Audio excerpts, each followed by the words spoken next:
Hey, hi, hello, my name is Rebecca, and on Sundays I sit down and I talk about spooky stories.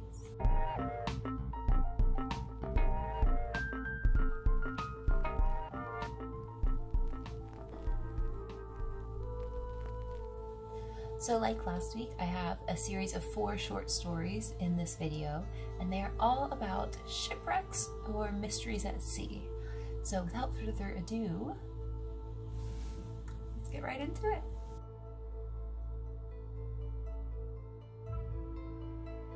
So chances are you've heard about the World Trade Center attacks. However, what you might not know is that in 2010, workers were excavating the land underneath the World Trade Center site, and they discovered what seemed to be the skeleton of a ship with timber from the late 1700s. How did a late 1700s era ship end up underneath the World Trade Center, you may ask? Dendrochronology is the art of reading tree rings. You've probably heard about this in elementary or middle school. If you take a slice of a tree, you can count basically how many years the tree was alive based on the number of tree rings that are there. So using this science, they were able to figure out that the ship was made from timber cut in southern Pennsylvania in the 1770s. The ship was identified as a Hudson River sloop, which was a Dutch-designed vessel used to carry people and cargo across the Hudson River, especially where there was like really shallow, rocky areas. It's believed that the ship was in use for 20 to 30 years before being sailed to Manhattan, where it was either sunk on purpose or accident. We may never know. Manhattan in late 1770 was a lot smaller than it is today. To support growth, large fill materials such as rocks and trees and trash were placed behind wooden barriers to purposely extend the shoreline of Manhattan. The structure of the ship was actually perfect as a wooden barrier, so it was used to help extend the shoreline. Some tree rings on the ship dated all the way back to the 1400s, around the time of Christopher Columbus's maiden voyage to the New World, and the youngest tree rings dated to about the year 1773. They estimate that the wood used in this ship was actually cut from the same forest as the wood used in Independence Hall. Since being found and then researched, the remaining bits of the ship are being displayed in Albany, New York at the New York State Museum.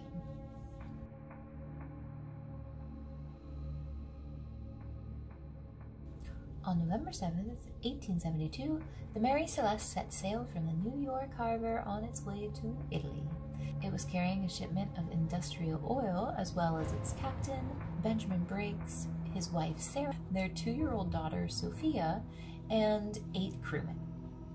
Less than a month later, on December 5th, a passing British ship called the De Grazia spots the Mary Celeste at full sail 400 miles from sea. They find this weird and decide to send in a boarding party. What the boarding party finds is nothing. There's nobody on board, there's no sign of damage, there's no sign of a struggle, nothing has been stolen. The only thing is that there is about 1 to 2 inches of water in the bottom of the ship, and one of the lifeboats was missing. The ship was brought back to land and eventually was sold to a new owner. However, nobody knew what happened to the 11 people that were on board the Mary Celeste. Captain Briggs was an extremely experienced sailor, and it didn't make sense for him to abandon ship when there was so little water in the boat. Theories over the years ranged from pirate attacks to being assaulted by sea monsters to explosions caused by the alcohol fumes of their shipment. Sir Arthur Conan Doyle published a story in which the inhabitants of the Mary Celeste were all murdered by an ex-slave seeking vengeance. However, it is fictional, and so this is just a theory. The most recent theories come from 2007. Scientists suggest that there was a pump on board the ship that caused a small leak, and the captain decided to just go ahead and leave the ship because they saw land rather than to wait and see if it would flood any further. They were found within distance of land, so if they were to have left in the lifeboat to go to land, why and where did they go missing? Like I said, the Mary Celeste had a new owner and continued to sail, but eventually it was purposefully sunk.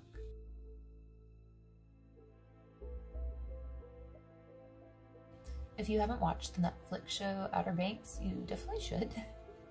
I really didn't want to watch it at first because I am from North Carolina, and I read that the show wasn't actually filmed in the Outer Banks, and I was a little bit salty at first, but it's pretty good.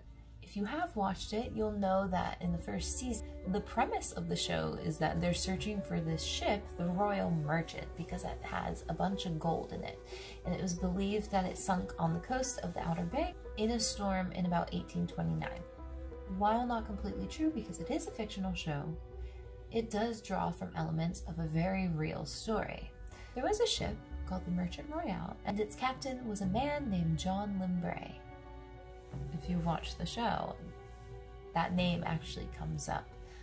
My husband calls her Old Lana Del Rey, which is very accurate. The real boat, however, sunk in 1641 off of the coast of Cornwall, England.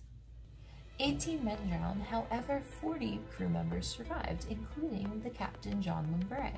They were rescued by their sister ship, the Dover Merchant. The reason the Dover Merchant was actually sailing along with them was because the Merchant Royale had billions of dollars worth of jewels and gold. According to the survivors, the ship had been docked in Spain for leak repairs. Captain Limbray struck a very lucrative deal with the Spanish authorities to transport gold and riches to the city of Antwerp in Belgium. They finally set sail, only to find out that the repairs did not fix the problem, and the ship's hull sprang a leak shortly after they reached open waters. There were stormy seas the next couple of days, and it just took on more and more water. And on September 23rd, 1641, the Merchant Royale sank 30 to 40 miles off of the coast of Cornwall. It is said that none of the riches survived, and that Captain John Limbray died a sad and broken man. People have of course searched for this ship, but it has never been found, though in 2019 a fishing boat ended up pulling up an anchor that is believed to be from the Mary Celeste, or a boat from the similar time period. I saw a lot of different monetary numbers as far as how much treasure was on board, but the most average number I saw was about $1 billion US, which is, because it is most likely in British waters, they have very strict laws about maritime findings, I suppose. So even if you were to find it, you would most likely not be allowed to keep any of that treasure. It would be a cool story to tell.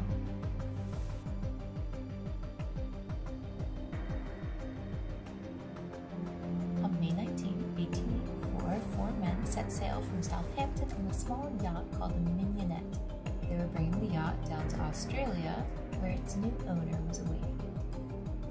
The captain and sailor was a man named Tom Denley. He was a seasoned sailor, and he brought his other sailor friends, Ned Brooks and Edwin Stevens. They also had a cabin boy named Richard Parker, who was 17 years old at the time, and this was going to be his first journey to sea.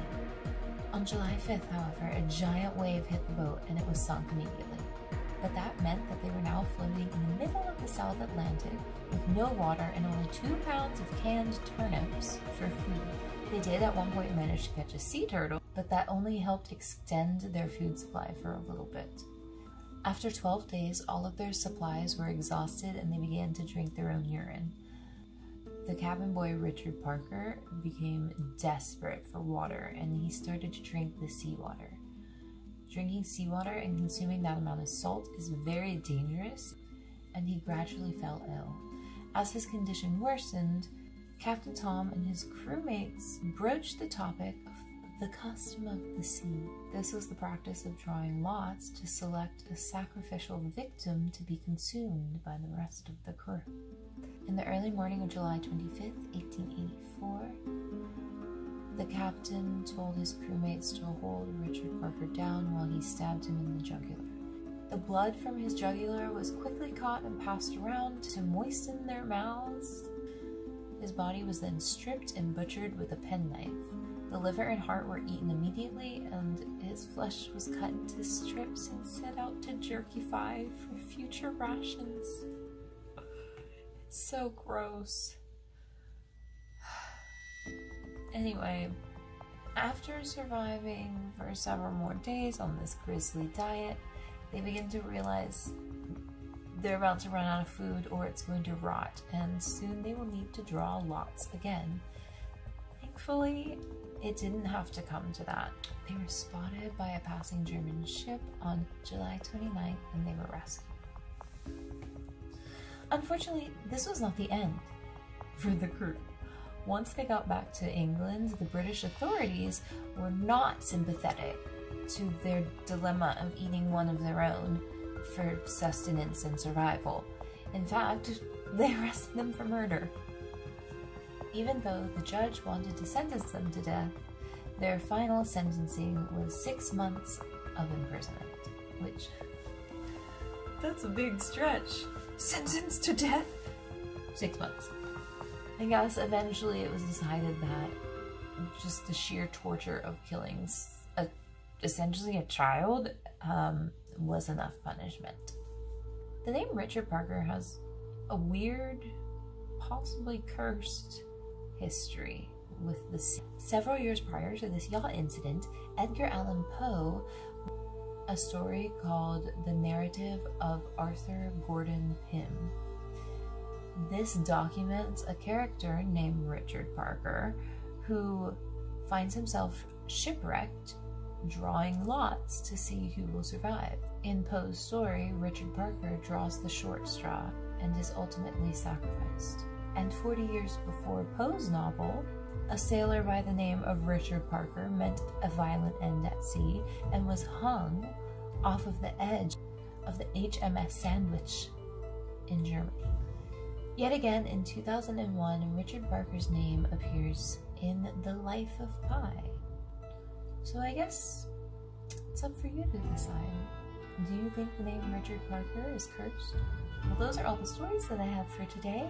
I hope you enjoyed this video, and if you did, please give it a like and subscribe to see more content like this in the future. I hope you have a fantastic Sunday.